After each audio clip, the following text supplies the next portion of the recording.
بسم اللہ الرحمن الرحیم، اللہ کے نام سے جو رحمان اور رحیم ہے۔ وَلَقَدْ يَسَّرْنَا الْقُرْآنَ لِلذِّكْرِ فَهَلْ مِن مُدَّكِرٍ۔ ہم نے اس قرآن کو نصیحت کے لیے آسان ذریعہ بنا دیا ہے، پھر کیا ہے کوئی نصیحت قبول کرنے والا؟ اور مطلب وہی ہے کہ پڑھ جائے گا، مطلب وہی ہے کہ واقع ہو جائے گا، لیکن اصل لغوی جو معنی ہے وہ ہے لازم ہو جانا، اور بے اعتبار مصداق اور مفہوم کے پھر ایک ہی ہے۔ یہی وجہ ہے کہ امام قرطبی نے کہا ہے کہ والمعنیان متقاربان، معنی ایک دوسرے کے بڑے قریب قریب ہیں۔ تو واقع ہو جائے گا کا معنی بھی ٹھیک ہے اور نازل ہوگا بھی ٹھیک ہے، اور یہ اصل جو لغت میں معنی ہے وہ ہے کہ لازم ہوگا تم پر میرا غضب، لازم ہو جائے گا تم پر۔ وَمَن يَحْلِلْ عَلَيْهِ غَضَبِي فَقَدْ هَوَىٰ، اور جس پر میرا غضب لازم ہوا تو تحقیق کے ساتھ وہ ہلاک ہو گیا۔ فقد ہوا یعنی فقد ہلاکا۔ ہوا یہوی کا اصل معنی ہوتا ہے گرنا، گراوٹ۔ ہوا یعنی سقط من علو الی اسفل، اوپر سے نیچے کی طرف گرنا، یہ ہوا۔ اور اس معنی میں قرآن مجید میں یہ لفظ استعمال ہوا ہے کہ او تہوی بہ الریح فی مکان سحیق، یا ہوا اس کو دور کی جگہ میں گرا دے، تہوی گرا دے۔ خواہشات نفس بھی انسان کو گرا دیتے ہیں، تو یہ ہوا اصل لغت میں سقطہ اور گرنے کے معنی میں، یعنی جس پر رب تعالیٰ کا غضب ہوگا تو وہ ہلاکت میں گر گیا اور اس کی تنزلی شروع ہو گئی۔ تو باوجود نعمتوں کی فراوانی کے جو رب کی غضب میں گرفتار ہو اور ناشکری کرے گا تو وہ اس کو اپنی ترقی نہ خیال کرے، بلکہ فقد ہوا، وہ تنزل کی گراوٹ میں جا رہا ہے۔ اشارہ ہے کہ ناشکری سے تنزل ہے اور شکر گزاری میں ترقی ہے۔ وَإِنِّي لَغَفَّارٌ لِمَن تَابَ وَآمَنَ وَعَمِلَ صَالِحًا ثُمَّ اهْتَدَىٰ، اور بے شک میں البتہ بخشنے والا ہوں لمن تابا، اس کو جو توبہ کرے، وآمن اور ایمان لائے، وعمل صالحا اور عمل کرے نیک، ثم اهتدیٰ پھر وہ ہدایت پا جائے۔ اس آیت میں وعید کے بعد بشارت اور خوشخبری سنائی جا رہی ہے۔ اللہ تعالیٰ کی صفات میں سے غافر بھی ہے، غفور بھی ہے اور غفار بھی ہے۔ غافر بخشنے والا، اور غفور اور غفار میں پھر مبالغہ ہے، بہت بخشنے والا، اس لیے کہ بندے بھی ظالم بھی ہوتے ہیں اور ظلومن بھی ہوتے ہیں، اور بندے ظلام بھی ہوتے ہیں، اور اللہ غفرہ بھی ہے، یغفر بھی ہے، اس لیے کہ بندے بھی ظلمہ بھی ہے اور یظلمو بھی ہے۔ بندوں کے لیے قرآن میں ظلمہ، یظلمو، ظالم اور ظلام اور اس قسم کے الفاظ استعمال ہوئے ہیں، تو اللہ تعالیٰ کے لیے اس کے مقابلے میں غافر اور غفار اور غفور اور غفرہ اور یغفر کی صفات ذکر ہوئی ہے۔ امام رازی نے اپنی تفسیر میں، تفسیر کبیر میں، یہاں غفاروں میں ان آیات کو ذکر کیا ہے۔ یہ اللہ تعالیٰ کی طرف سے ایک بہت بڑا انعام۔ لفظ غفرہ عربی لغت میں، غفرہ کا معنی ہے سترہ، چھپانا، کوئی کسی چیز پہ چادر ڈال دے۔ تو مغفرت اس کا مطلب کیا ہوتا ہے؟ یعنی اللہ تعالیٰ نے بندوں کے گناہوں پہ پردہ ڈال دیا، پردہ ڈال دیا، اس کو پوشیدہ رکھا، اور بندے کے عیوب کو پوشیدہ رکھا۔ یہ اللہ تعالیٰ کی غفاریت ہے۔ بندے نے گناہ کیا، بندے میں کوئی عیب ہے، اور اللہ نے اس پہ پردہ ڈال دیا۔ ایک ہے معاف کرنا کہ میں سزا نہیں دیتا، اور ایک ہے مغفرت۔ اس مغفرت کے معنی کے اندر یہ موجود ہے کہ اللہ نے اس پہ پردہ ڈال دیا اور ایک طرح عیب پوشی کی۔ اس سے پھر عفو اور مغفرت کا جو مفہوم ہے اس میں فرق واضح ہوتا ہے. جیسے سورہ بقرہ کی آخری آیت ہے نا کہ ہماری مغفرت فرما اور ہمیں معاف فرما. مغفرت فرما اور معاف فرما یعنی ہمارے اس گناہوں پہ پردہ بھی ڈال دے اور اس کی سزا بھی ہمیں نہ دے. یہ دونوں الفاظ جب مل جاتے ہیں تو اس کا یہ مطلب ہوتا ہے. اور اللہ تعالیٰ اپنے بندوں پر اتنا مہربان ہے کہ اللہ نے بندوں پر پردے ڈال دیے. اور کتنے پردے ڈالے ہیں, کتنے پردے, اتنے پردے ڈال دیے ہیں کہ اللہ صرف ہمارے جسم کی ظاہری چمڑا ہی ہم سے اتار دے تو نیچے سارا خون خون نظر آئے. یہ ایک پورا پردہ تو یہ ظاہری ڈال دیا. یہ بھی اللہ کی مغفرت کا ایک جز ہے, ایک عطا ہے کہ کیسے اللہ نے ہمارے اندر کے خون اور علائشوں کو ایک چمڑے کے اندر بند کر دیا ہے. یہ بھی ایک ستر ہے. اور ہمارے اندرونی کتنی برائیاں اور معنوی اور ذہنی اور دلی کمزوریاں ہیں جس کو اللہ نے پردہ اخفاء میں رکھا, ورنہ وہی ساری باتیں یکدم سے لوگوں کے سامنے آ جاتی تو ہم کیا کر لیتے. پھر اللہ نے کرامن کاتبین فرشتوں کو رکھا جو لکھ رہے ہیں, لیکن ان فرشتوں کو بھی پردہ اخفاء میں رکھا, ہمیں نظر نہیں آتا. ورنہ جب ہم کچھ کر رہے ہوتے اور فرشتے سامنے ہوتے تو کسی کام کے نہ رہتے. یہ بھی مغفرت ہے. اور یہ کہ اللہ تعالیٰ ان گناہوں کو معاف کر دے اور اس پہ سزا نہ دے, یہ اللہ کی مغفرت ہے. مغفرت کے اندر جو سترن کا معنی ہے اس میں بڑی وسعت ہے.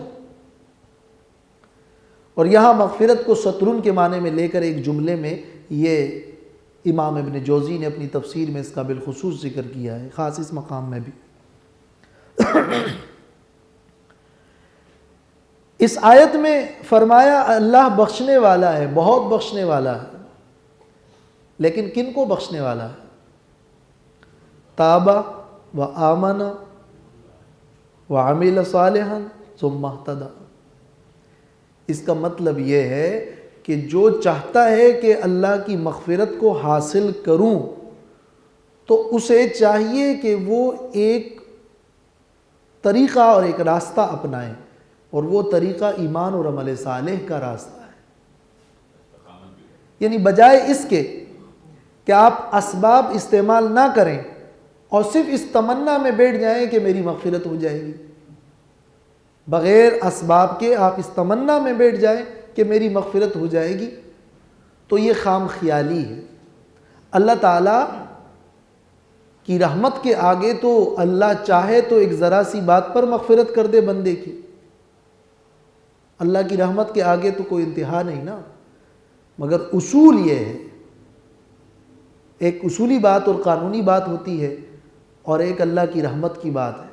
جو اصولی اور قانونی بات ہے اس کا ضابطہ الگ ہے, اور اللہ کی رحمت اس کے لیے کوئی ضابطہ نہیں, اس کا تو کوئی ٹھکانہ نہیں ہے.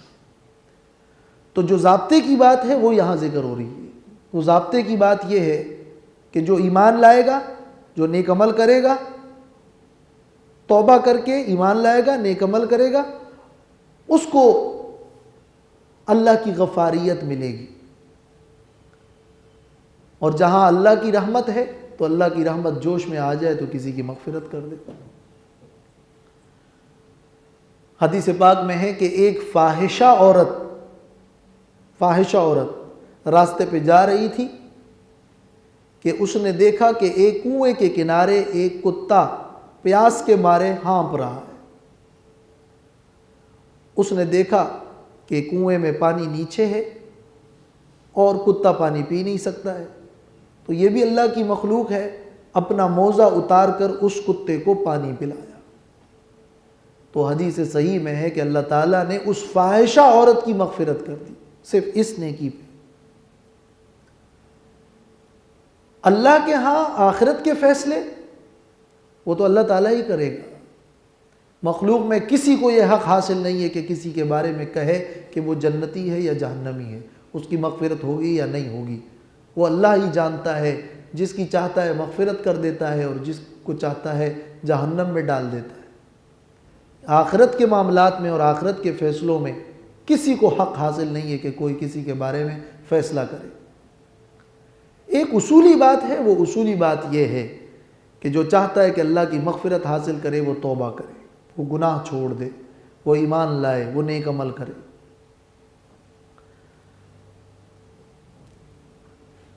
اور پھر ثم اہتدی، یہاں خاص طور پر اس نقطے کو مفسرین نے بڑی تفصیل سے بیان کیا ہے کہ ہدایت کا ذکر ایمان، توبہ، ایمان اور عمل صالح کے بعد یوں کیا ہے کہ ثم اہتدی، تو یہاں یہ ثم اہتدی کیا ہے؟ ثم اہتدی کا معنی یہ ہے کہ یعنی اقام علی ایمانہ حتی مات علیہ، جس نے توبہ کی، توبہ کو تو ایمان پر مقدم کیا، اس لیے کہ پہلے تو تمام تر کفریات کو چھوڑنا ہے، بیزاری کرنی ہے۔ اگر کفر کوئی اپنے دل کے اندر رکھے گا اور پھر وہ کہے گا میں ایمان لاتا ہوں اور کفر کو مانتا ہوں، تو مانتے ہوئے تو ایمان نہیں آ سکے گا۔ پہلے کفریات سے براءت و بیزاری کا اعلان کرنا ہے، اس کے بعد ایمان لانا ہے۔ تو توبہ تو مقدم ہے، پھر ایمان لانے کے بعد نیک عمل کرے گا، پھر اس نیک عمل پر موت تک قائم دائم رہا، تو یہاں ثم اہتدی میں ہدایت سے استقامت مراد ہے۔ امام قرطبی نے اپنی تفسیر میں ثم اہتدی کی تفسیر کرتے ہوئے 8 اقوال نقل کیے ہیں، ان میں سے پہلا قول یہی نقل کیا ہے کہ اقام علی ایمانہ حتی مات علیہ، اور پھر فرمایا یہ قول سفیان ثوری کا بھی ہے اور قتادہ کا بھی ہے رحمہم اللہ۔ اور 8 اقوال ذکر کرنے کے بعد آخر میں کہا کہ یہ جو پہلا قول میں نے ذکر کیا ہے یہ احسن الاقوال ہے، اور تمام اقوال کا نچوڑ اور حاصل اور خلاصہ یہی ہے کہ یعنی ایمان اور عمل صالح پر قائم دائم رہے اور استقامت اختیار کرے، یہ ثم اہتدی کا معنی ہے۔ اور اس کے علاوہ بھی بہت ساری تعبیرات ہیں جو ان 8 اقوال میں بھی موجود ہے اور علاوہ اس کے بھی تفسیروں میں، وہ سب اپنی جگہ صحیح ہے۔ صحابہ کے اقوال اور تابعین کے اقوال جو تفسیروں میں نقل ہوتے ہیں ان میں ٹکراؤ اور تعارض بہت کم جگہوں پہ ملے گا۔ وہ در حقیقت ایک آیت کے مفہوم کو اپنے الفاظ میں واضح کرنا ہوتا ہے، وہ اختلاف تنوع ہوتا ہے، وہ اختلاف تضاد نہیں ہوتا، اس میں ٹکراؤ اور تعارض نہیں ہوتا بلکہ وہ وضاحت ہوتی ہے مگر الفاظ مختلفہ میں۔ مثلا ایک قول یہ مروی ہے کہ اللہ بخشنے والا ہے ان کو جو توبہ کرے، ایمان لائے، نیک عمل کرے اور پھر اس میں کوئی شک نہ کرے، ثم اہتدی، پھر ہدایت پائے، یعنی اس میں کسی قسم کا شک بھی نہ کرے، اس لیے کہ جس کو خود شک ہے کہ میری مغفرت ہوگی نہیں ہوگی تو شک نہیں کرنا چاہیے۔ آپ یہ فارمیلٹی پوری کریں اور اس کے بعد یقین کریں اللہ کی ذات پر کہ اس کی ذات کی رحمت کا کوئی ٹھکانہ نہیں۔ تو ثم اہتدی کا یہ معنی کہ شک نہ کرے، شبہات کو دل سے نکالتے، اور یہ کہ اہل السنت والجماعہ کی اتباع کرے۔ اور یہ معنی بھی عبداللہ ابن عباس سے قول نقل کیا ہے کہ علم ان لعملہ ھذا ثواب، ثم اہتدی، پھر وہ ہدایت پائے یعنی پھر جان لے کہ اس کے اس عمل پر ثواب ملے گا، اب امید بھی دل میں ہونی چاہیے کہ اسے ثواب ملے گا، یہ ثم اہتدی ہے۔ تفاسیر میں ہر تفسیر نے اپنے اپنے انداز میں بڑے عمدہ طریقے سے اس آیت کو واضح کیا ہے۔ مقصود یہی ہے کہ مقصد ہدایت تک پہنچنے کے لیے ثم اہتدی، یہ مقصد ہدایت، اس تک پہنچنے کے لیے توبہ، ایمان اور عمل صالح کا راستہ اختیار کرو۔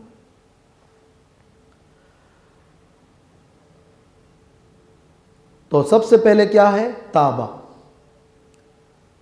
منقطع ہو جاؤ گناہوں سے۔ پھر کیا ہے؟ آمنا، اللہ کو پہچان لو۔ پھر کیا ہے؟ عمل صالحہ، اللہ کے لیے برے اعمال چھوڑ کر نیک اعمال کرو۔ پھر کیا ہے؟ ثم اہتدی، تو تم اللہ تک پہنچ گئے۔ تو ایک المنقطع ہے، یعنی المنقطع الی اللہ، اور ایک ہے العارف باللہ، اور ایک تیسرا درجہ پھر ہے یعنی جو اللہ تعالیٰ کے لیے ترکہ ما دون اللہ، اللہ کے علاوہ سب کو چھوڑ دے، اور پھر کیا ہے کہ وہ اللہ تک پہنچ جائے۔ یہ تعبیرات ہے، مقصد واضح ہے۔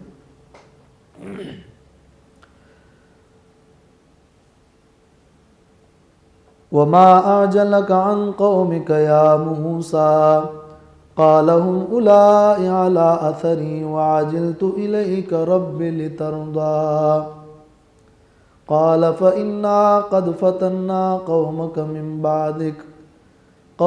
مِن بَعْدِكَ وَأَضَلَّهُمُ السَّامِرِيُّ۔ یہاں سے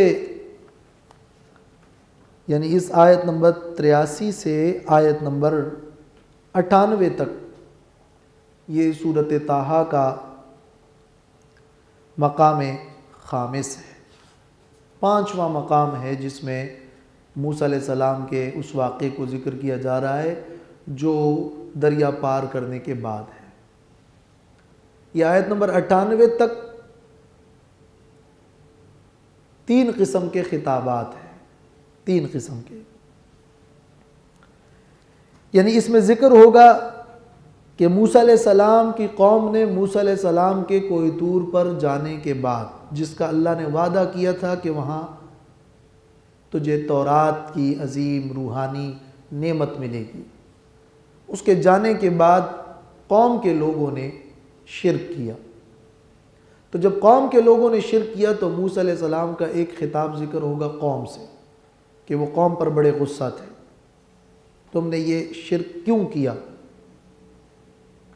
اس کا جواب قوم کے لوگ دیں گے۔ یہ اس حصے کا ایک جز ہے۔ دوسرا جز یہ کہ پھر موسیٰ علیہ السلام ہارون علیہ السلام سے مخاطب ہوں گے کہ آپ نے قوم کے لوگوں کو اس شرک سے کیوں نہیں روکا۔ یہ اس مقام کا دوسرا جز ہے، اور ہارون علیہ السلام کا جواب ہوگا۔ پھر اس کے بعد موسیٰ علیہ السلام سامری سے مخاطب ہوں گے جس نے قوم کو گمراہ کرنے کی سازش کی کہ تم نے قوم کو کیوں گمراہ کیا، تمہارا کیا معاملہ تھا۔ پھر سامری کا جواب ہوگا۔ تو اس کے بعد پھر اس شرک کی شدید تردید اور وعید کے طور پر اس بچڑے کو جس کو سامری نے بنایا تھا موسیٰ علیہ السلام دریا میں پھینک دیں گے۔ یعنی آیت نمبر 98 تک اب موسیٰ علیہ السلام کے جانے کے بعد قوم کے شرک پر موسیٰ علیہ السلام کے 3 خطابات ہیں۔ ایک سوال قوم سے کیا، دوم ہارون علیہ السلام سے کیا، اور سوم سامری سے کیا، اور انہوں نے جوابات دیے۔ ان کا سوال کیا تھا اور ان کے جوابات کیا تھے یہ تو آگے اس پورے سبق میں ذکر ہوگا، لیکن سب سے پہلے یہ جو ابتدائی آیت ہے اس میں یہ بیان ہو رہا ہے کہ اللہ تعالیٰ نے موسیٰ علیہ السلام سے جب موسیٰ علیہ السلام کوہ طور پر پہنچے تو پہنچنے میں موسیٰ علیہ السلام نے جلدی کی، یعنی جو وقت مقرر تھا اس وقت مقررہ سے موسیٰ علیہ السلام طور پر اس مقام میں جہاں کا وعدہ تھا کہ تورات ملے گی اس مقام پہ پہلے پہنچے، وقت سے پہلے پہنچے۔ تو وہاں اللہ تعالیٰ نے موسیٰ علیہ السلام سے پوچھا کہ آپ یہاں وقت سے پہلے جلدی کیوں آئے؟ اور سوال اصل میں موسیٰ علیہ السلام سے 2 تھے۔ ایک یہ کہ پیچھے قوم کو کس حال میں چھوڑا، ان سے آپ جلدی آ گئے، اور جلدی آنے کا سبب اور وجہ کیا بنی۔ ایک لفظ میں، ایک جملے میں یہ اصل میں 2 سوال ہیں۔ تو موسیٰ علیہ السلام نے فرمایا کہ میری قوم کے لوگ پیچھے ہیں۔ اس کا کیا مطلب ہے پیچھے ہیں؟ اس کا یہ مطلب ہے یعنی قوم کے لوگ پیچھے قریب میں ہی موجود ہیں، میں ان سے بہت دور نہیں آیا ہوں۔ دوسرا مطلب کیا ہے؟ قوم کے لوگ بھی میرے پیچھے آ رہے ہیں۔ تیسرا مطلب کیا ہے؟ قوم کے لوگوں کو میں نے توحید پر ہی چھوڑا ہے، وہ میری تابعدار قوم ہے۔ یہ تو قوم کے حوالے سے جواب تھا۔ اور جلدی کیوں آئے، وقت سے پہلے کیوں آئے؟ اے میرے رب، تجھ سے ملاقات کے شوق نے مجھے اس پر آمادہ کیا کہ میں جلدی آ گیا، اور تاکہ تو راضی ہو جائے اور تاکہ تو خوش ہو جائے۔ تو میرا جلدی آنا وہ اس لیے تھا تاکہ تیری رضامندی کو زیادہ سے زیادہ اور جلد سے جلد حاصل کروں۔ اور اللہ موسیٰ علیہ السلام پہ راضی تو تھا ہی، لیکن اس میں مزید اضافہ آ جائے، اور اللہ سے ہم کلام ہونے کے اس شوق نے موسیٰ علیہ السلام کو آمادہ کیا کہ وہ جلدی پہنچے۔ یہ دو سوالات موسیٰ علیہ السلام سے اللہ نے کیے، اور موسیٰ علیہ السلام نے یہ جوابات دیے۔ یہ اس آیت کا تو اللہ تعالیٰ نے فرمایا کہ تیری قوم نے تیرے آنے کے بعد تیری قوم نے تو وہاں شرک شروع کر دیا ہے، اور سامری نے ان کو گمراہ کر دیا ہے۔ اب یہاں بہت سارے سوالات پیدا ہوں گے، ہم درس میں اس کو اشارتاً حل کریں گے، لیکن حاصل نچوڑ اس مضمون کا کیا ہے؟ وہ یہ ہے وَمَا أَعْجَلَكَ عَنْ قَوْمِكَ يَا مُوسَىٰ، اور کس چیز نے تجھے جلدی آنے پر آمادہ کیا، عن قومک، اپنی قوم سے، یا موسیٰ، اے موسیٰ۔ تو دو سوال، اپنی قوم کو چھوڑ دیا اور یہاں جلدی آ گئے، تو کون سی چیز تھی جس نے تجھے اس پر آمادہ کیا؟ ما آجلک، اور عن قومک، قوم سے آپ جلدی آ گئے تو قوم کو چھوڑ دیا، تو قوم کو کس حال میں چھوڑا؟ دو سوال ہو گئے، اس لیے جواب دو آ رہے ہیں۔ قال موسیٰ علیہ السلام نے فرمایا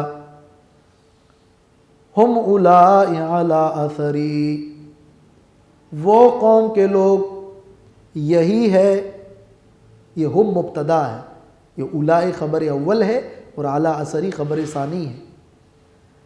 وہ تو قوم کے لوگ علی اثری، میرے پیچھے ہیں، یعنی قوم کے لوگ میرے پیچھے آ رہے ہیں۔ عام طور پر مفسرین نے اس کو یہ ذکر کیا ہے کہ یعنی موسیٰ علیہ السلام کی قوم موسیٰ علیہ السلام کے پیچھے ان کے ساتھ آ رہی تھی۔ اللہ نے وعدہ کیا تھا کہ کوئی طور پہ تمہیں تورات ملے گی، تو قوم کے لوگوں کو بھی کہا ان کے ساتھ ہی چلے، اور ایک جگہ پر خود موسیٰ علیہ السلام ذرا جلدی میں جا کر کوہ طور پہنچے، اور قوم کے لوگوں کو چھوڑ کر جلدی آ گئے۔ تو اللہ تعالیٰ نے پوچھا کہ جلدی کیوں آئے؟ تو موسیٰ علیہ السلام نے کہا قوم کے لوگوں کو میں نے اپنے پیچھے چھوڑا ہے۔ تو قوم کے لوگوں کو کیا یہ تلقین تھی کہ وہ بھی کوہ طور پر آ جائے؟ یہ تلقین تو نہیں تھی، تورات تو ملنی تھی موسیٰ علیہ السلام کو۔ اس لیے بعض مفسرین نے اس کی یہ توجیہ کی ہے کہ اعلیٰ اثری کا معنی یہ ہے کہ ان قوم کے لوگوں کو کہا تھا تم بھی وہاں طور کے پہاڑ تک پہنچو، اور موسیٰ علیہ السلام خود اس مقام پہ گئے جہاں سے تورات کا حصول تھا۔ تو جواب یہ دیا کہ قوم کے لوگوں کو بھی میں نے کہا ہے وہ پیچھے آ رہے ہیں، اور یہی قریب ہے، یعنی طور پہاڑ کے قریب ہے۔ تو اعلیٰ اثری کا یہ معنی ہے کہ قوم کے لوگ طور پہاڑ کے قریب ہیں، اس لیے کہ قوم کے لوگوں کو وہاں آنے کا تو نہیں کہا تھا کہ وہ طور پر آئے۔ لیکن اس پر یہ سوال بہرحال قائم رہتا ہے کہ قوم کے لوگ پیچھے اگر آ رہے ہیں تو قوم کے لوگ پیچھے کیوں آ رہے ہیں؟ ان سے تو یہ کہا گیا تھا کہ تورات لے کر میں تمہارے پاس آ رہا ہوں۔ اس لیے بعض علماء اس کا معنی یہ کرتے ہیں کہ یعنی اللہ تعالیٰ نے پوچھا کہ قوم کا تمہارا کیا حال ہے، اس کو کس حال پہ چھوڑا؟ تو موسیٰ علیہ السلام نے قوم کو چھوڑا تھا ہارون علیہ السلام کی نیابت میں کہ وہ اصلاح کرتے رہیں گے، اور قوم کو کہا تھا کہ میں تورات لے کر آ رہا ہوں۔ لہٰذا اعلیٰ اثری کا یہ معنی ہے کہ یعنی قوم کے لوگوں کو میں نے اپنی تابعداری میں ہی چھوڑا ہے، ان کا میرے پیچھے عملاً آنا نہیں، بلکہ ان کو میں نے اپنی تابعداری میں ہی چھوڑا ہے۔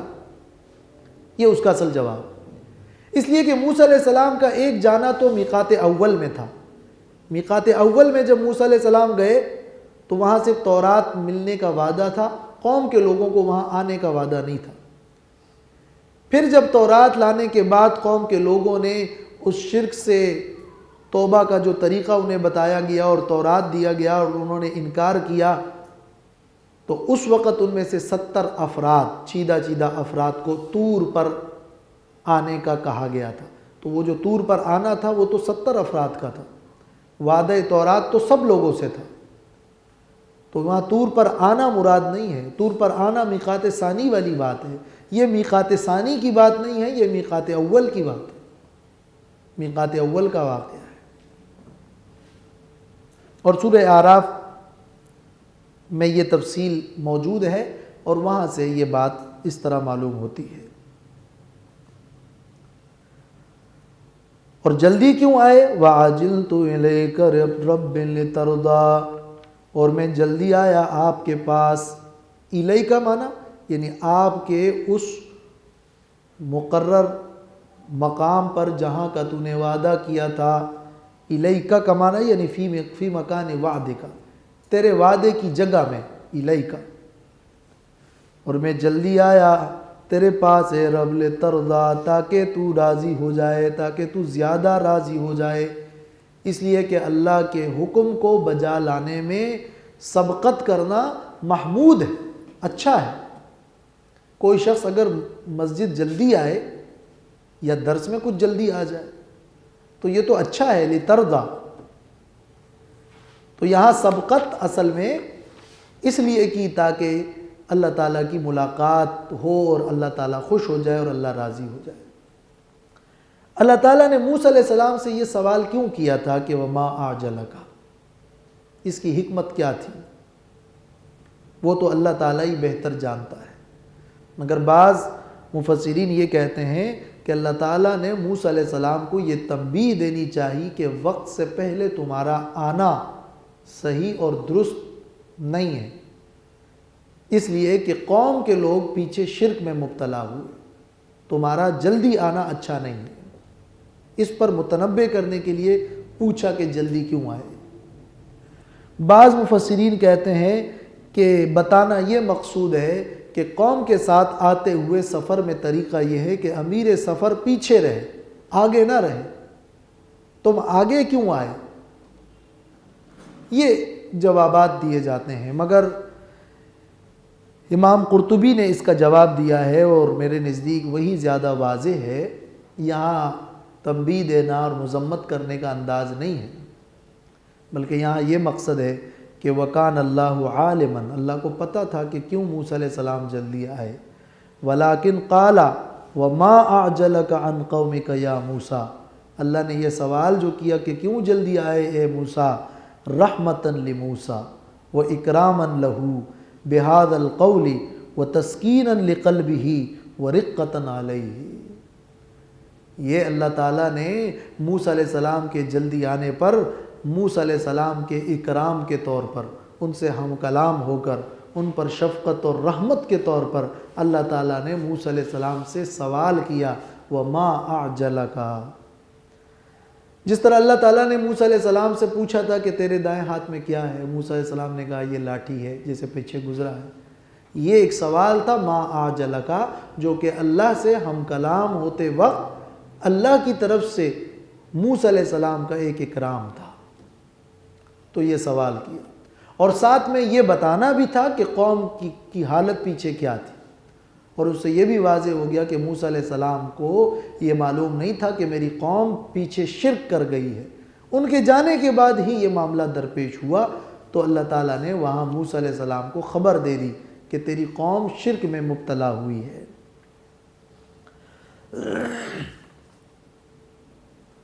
قال فإنا قد فتنا قومك من بعدك، فرمایا پس بے شک ہم نے تو فتنے میں مبتلا کیا ہے تیری قوم کو، آزمائش میں مبتلا کیا ہے، من بعدک تیرے بعد، وَأَضَلَّهُمُ السَّامِرِيُّ، اور ان کو گمراہ کر دیا ہے سامری نے۔ یہ اللہ تعالیٰ نے موسیٰ علیہ السلام کو خبر دی۔ کسی قوم پر کسی شیطان کا تسلط اللہ تعالیٰ کی بہت بڑی آزمائش ہوتی ہے۔ اور من بعد کا، اس سے یہ معلوم ہوا کہ موسیٰ علیہ السلام کو معلوم نہیں تھا، ان کے جانے کے بعد ہی یہ ہوا، ان کو یہ غیب کا علم نہیں ہوا، اللہ ہی نے بتایا کہ قوم کے لوگوں کو سامری نے گمراہ کر دیا ہے۔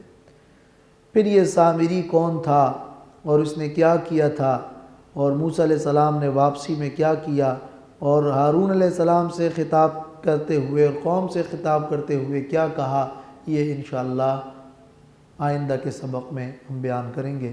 وآخر دعوانا ان الحمدللہ رب العالمین۔